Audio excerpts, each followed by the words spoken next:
that little guy out there. Grab another rod here.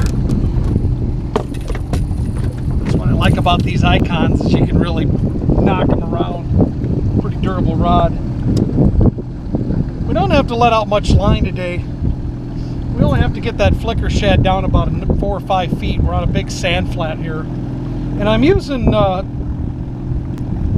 couple of different approaches. What I want to show you though is how to attach and also how to disengage an OR34 offshore planer board, which is actually called the mini board. I've let my line out to my crankbait,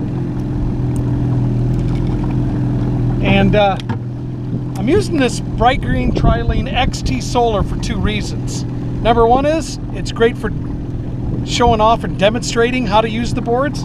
The other nice thing about it is it doesn't seem to spook the fish at all, and I can see how it's working around with my other planer boards, so it's easier to work planer board lines. But I've got my crankbait out. I'm going to take that monofilament and I'm going to twist it. And I'll show in a minute why I did that. Then you put that in the front clip of that planer board. Attach the back clip on there. And with the OR34s, you've seen me knock the bigger 12s around. Sometimes I'll even cast them to get them out faster. Well, these, you want to gently set these in the water and get them running. And then just slowly as they're running, let line out. Now you see it's getting out there close to that other planer board. And once I've got that out there trolling, what do you do if you get a fish on the outside board?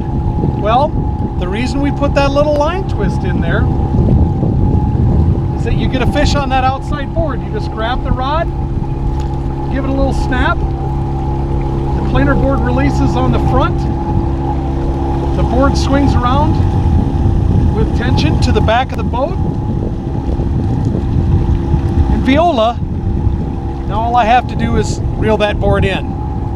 Little snap of the wrist, releases it, it doesn't pull anymore, it comes in behind the back of the boat, and then that's where you can just reel it in and take off the fish. So the mini planer board may be small, but just like dynamite, it comes in small packages.